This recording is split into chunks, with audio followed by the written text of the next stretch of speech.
할렐루야. 예수님의 영혼이야 삶이 늘 평화로웠던 것 같지만 실제로는 그렇지 않았습니다. 좀 고단했어요.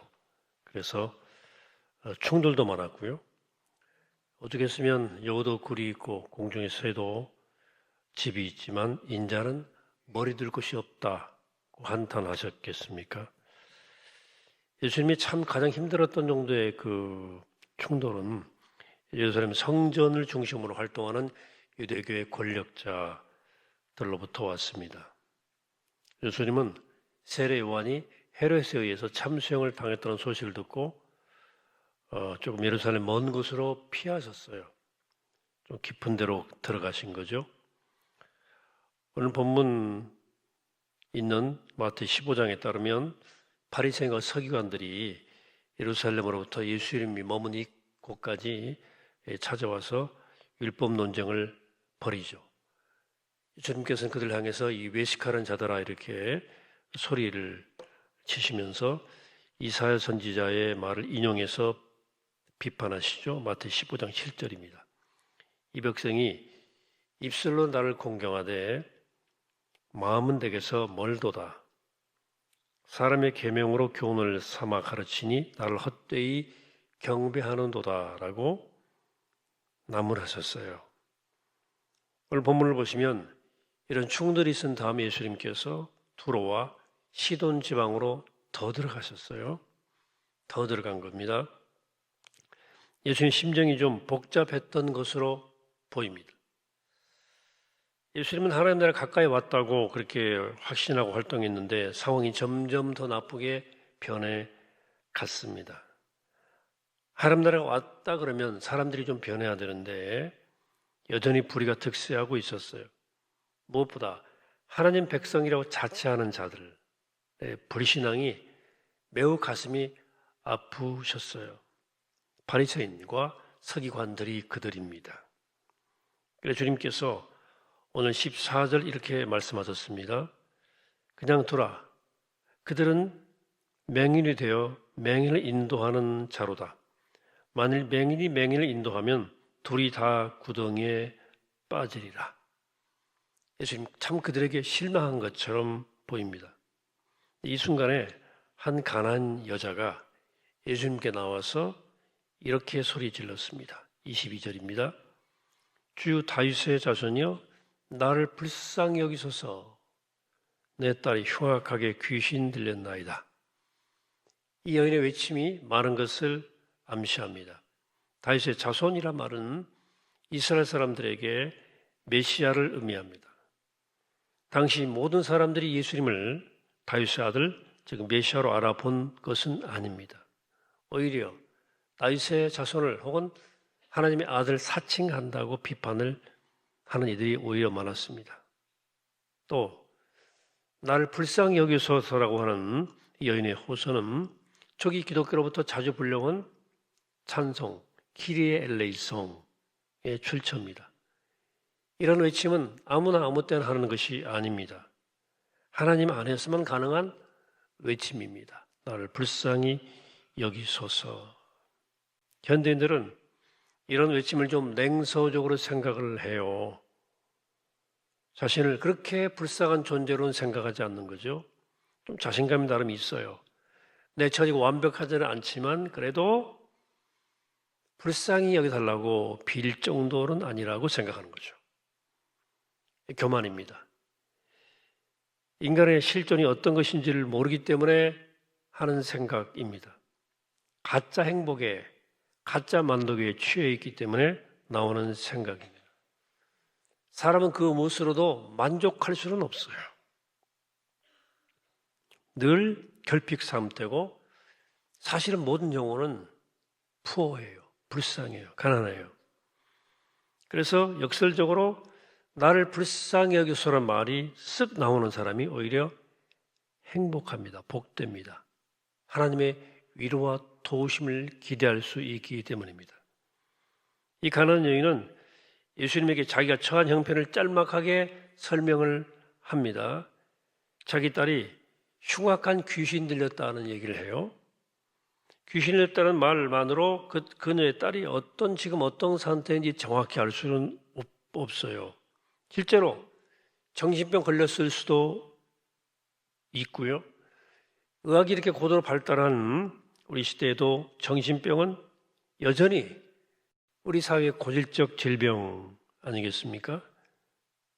사실 정도의 차이만 있을 뿐이지 우리 시대 많은 사람들이 이 정신질환 혹은 정신병에서 자유롭지를 못해요. 아니, 이 시대 자체가 좀 정신병 걸린 것처럼 보일 때도 많습니다. 저는 이번 전쟁을 보면서 이랬다 저랬다 이 널뛰기 전쟁을 보면서 지구촌 전체가 정신병 걸리고 있는 거 아닌가 하는 생각이 들어요. 뉴스 보기가 싫어요.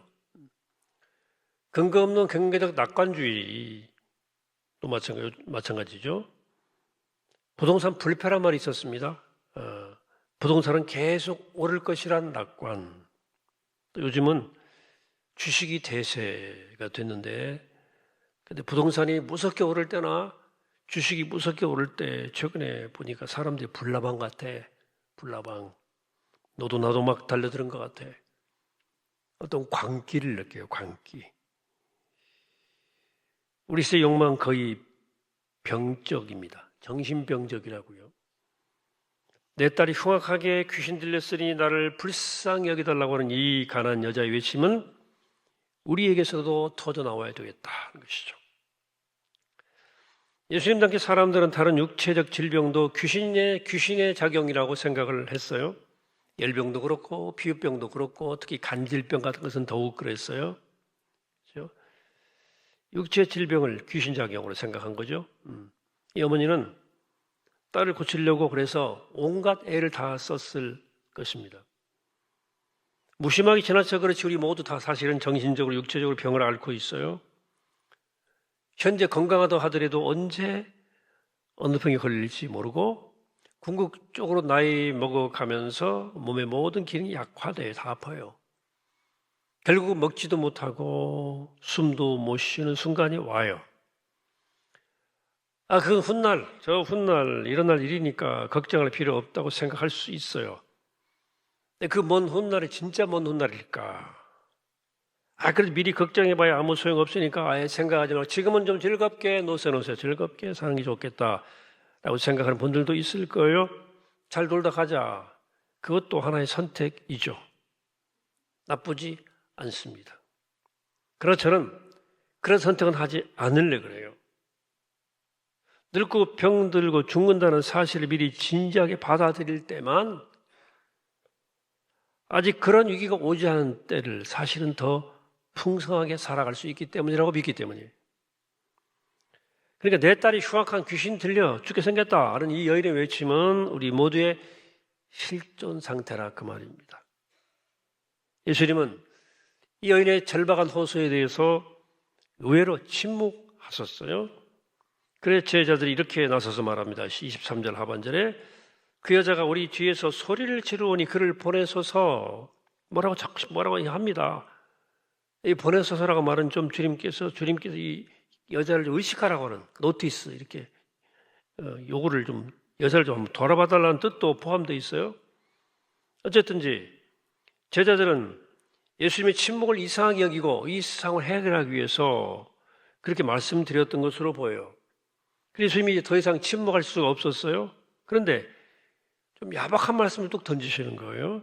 24절에 나는 이스라엘 집에 잃어버린 양 외에는 다른 데로 보내심을 받지 아니하였노라. 반응이 좀 이상하죠?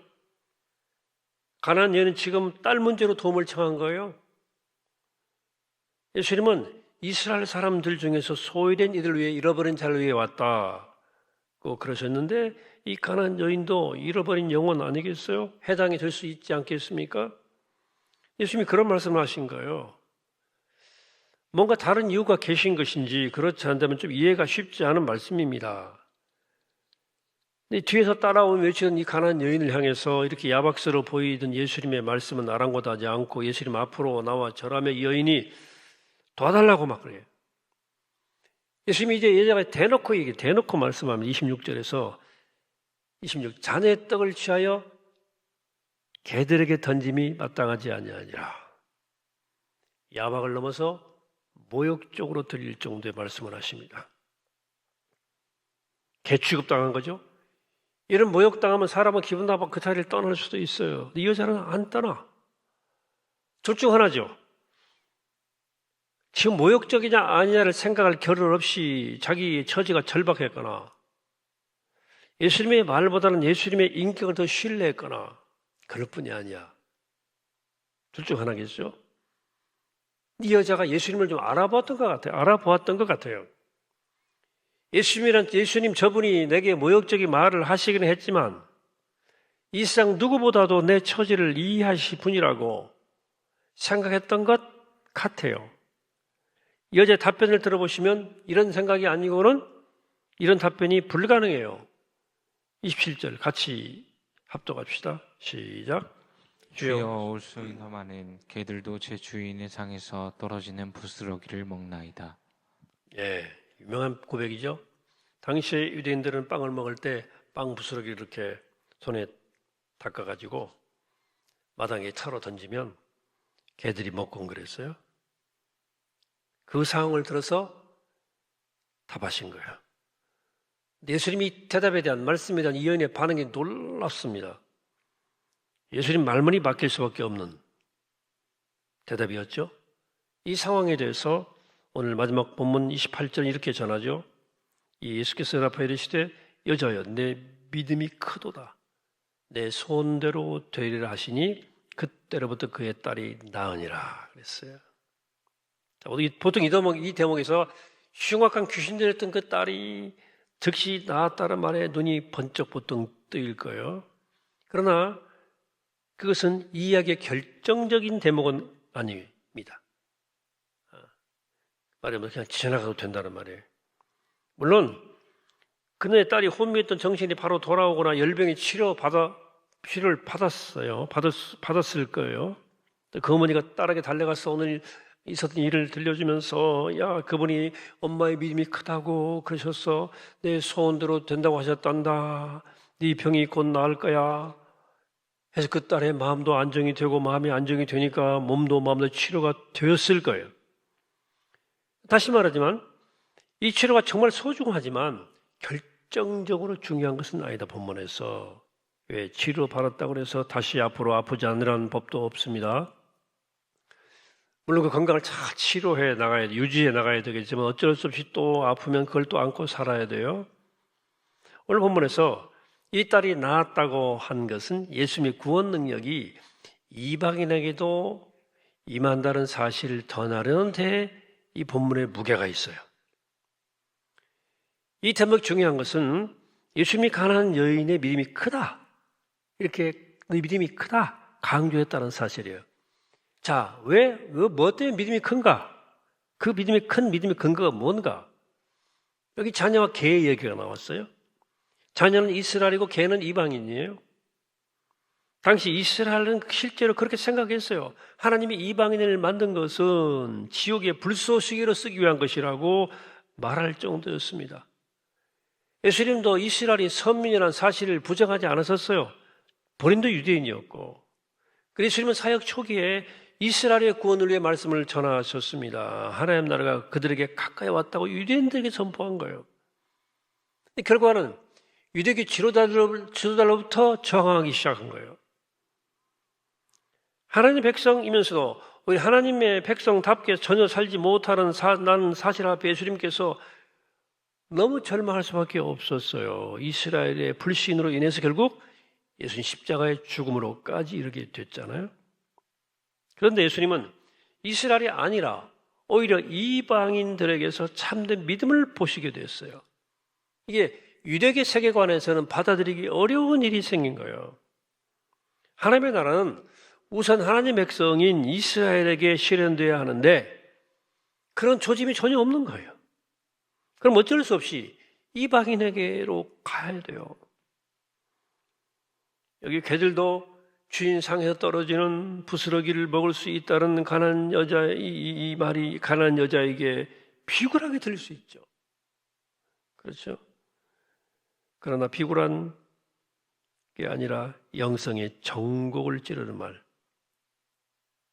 개도 그 부스러기를 먹지 않습니까? 굳이 이름 붙이자면 부스러기 영성입니다.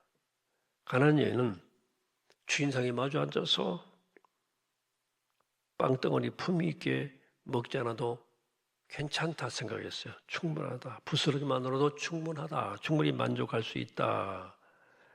이것은 곧 자신의 삶이 은총이라는 사실을 정확히 안다는 뜻입니다. 우리 인생이 은총이요. 이게 마시아버려 큰 은혜입니다. 하나님과의 관계를 정확하게 뚫어볼 때만 가능한 영적인 태도입니다. 이런 태도에서만 영혼의 풍요로움을 경험할 수 있어요. 자기가 잘났다고 높이려고 하는 수고, 그렇게 해봤자 한번 소용없는 수고에서 벗어나기 때문에 아무리 그래도 그렇지 멋진 식탁에서 스테이크에다가 샐러드 곁들여서 따뜻하고 온전한 빵덩어리를 먹고 싶지 식탁에서 떨어지는 빵 부스러기 나는 못 먹겠네 라고 생각하는 사람들이 꽤 많아요. 은총이 은혜가 뭔지를 몰라서 하는 말입니다.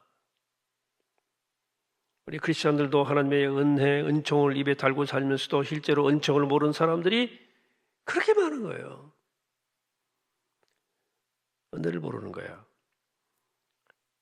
나는 제대로 된 대우를 받아야 돼. 내가 왜 부스러기 왜 먹어? 이 여자는 부스러기라도 받겠다는 거예요.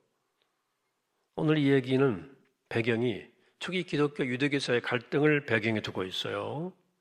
초기 기독 공동체는 유대교로부터 분리되어서 새로운 종교로 나갈 생각이 없었습니다. 유대교적 신앙적 전통이 너무나 소중하다고 생각하고 그걸 알고 있었기 때문이에요. 이러저런 이유로 인해서 유대교는 기독교를 용납하지 않았고 기독교 역시 그 안에 머물러 있을 수가 없게 되었어요. 기독교와 유대교가 떨어지게 된 거예요. 끊어지게 된 관계가. 그래서 기독교는 유대교 전통에서 출발했지만 결국 이방인의 종교가 됐어요. 그런 조짐이 예수님 공생에서부터 나타났다는 거 이미. 그것이 바로 예수님과 유대교 지도자들의 갈등입니다. 십자가에 돌아가신 거예요. 예수님 말씀이 또 유대교 지도자들에게 부정당하고 거부당하고 우리 이방인들에게로 전해져 그들에게 수용된 거예요. 마태복음 8장에는 이방인을 대표하는 로마 백부장 얘기가 또 나오거든요. 예수님 그 백부장을 가리켜서 이렇게 표현하셨습니다. 8장 10절에서 내가 진실로 너에게 이르노니 이스라엘 중 아무에게서도 이만한 믿음을 보지 못하였노라. 또 그 이 스토리의 마지막 구절인 13절을 오늘 본문의 마지막 절과 내용이 똑같아요. 13절 예수께서 백부장에게 이르시되 가라 내 믿은 대로 될지어다 하시니 그 즉시 하인이 나으니라. 백부장도 그렇고 이 가난한 여자도 그렇고 이스라엘 사람들이 개무시하던 이방인들이었어요. 근데 그들의 믿음이 이스라엘 사람들의 믿음보다 더 컸다. 그러니까 믿음의 본질은 네가 잘났냐 못났냐 하나님의 선민이냐 아니냐가 아니고 예수님 앞에서 철저히 자기를 낮출 수 있느냐 아니냐에 달려있다는 거예요. 그게 믿음이라는 거예요. 그것이 부스러기라도 저는 감지의 덕자입니다. 라는 가난한 여인의 고백 속에 담기는 영성의 진수입니다. 이게 영성의 품격이에요. 이 여인은 정말 자기를 낮췄지만 사람이 억지로는 못 낮추는 거예요. 억지로 못 낮춥니다. 억지로 낮춰요. 이 가난한 여인의 부스러기 영성은 하나님을 경험할 때만 오는 거예요. 하나님의 경험이 우리를 낮추는 거예요. 그 못하면 낮출 수가 없어요. 그렇습니다. 이 여인이 예수님을 다윗의 자손으로 경험하고 나를 불쌍히 여기달라고 하는 나를 도와달라고 외칠 때 거기서 영적 울림이 생긴 거예요. 영적 파장이 생긴 거예요. 꼭 또 기억할 것은 이 가난한 여인 같은 이런 사람들의 삶에서 모든 것이 그 소원대로 믿음대로 이루어지는 역사가 나타났습니다. 여러분 그러므로 하나님이 우리를 불쌍히 여기시는 것만이 우리에게 희망입니다. 하나님 여러분들을 불쌍히 여기시기를 축복합니다. 바라야 돼. 그러므로 자비와 긍휼이 있는 그 절정의 십자가를 묵상하면서 주 앞에 겸손히 엎드려서 이 주간 주여 나를 불쌍히 여겨달라 기도하면서 주님의 놀라운 은혜와 사랑으로 날마다 힘차게 새로운 삶을 살아가시는 복된 여러분 되시기를 이 아침에 주 이름으로 간절히 축원합니다. 기도하겠습니다. 거룩하신 아버지 하나님, 자비로우신 아버지 하나님, 이 마음이 가난했던 여인처럼, 절박했던 여인처럼, 주님을 알아보았던 여인처럼 다윗의 자손이여 나를 불쌍히 여기소서, 나를 도와주시옵소서. 심지어 개들도 부스러기 떨어지는 것을 먹지 않습니까?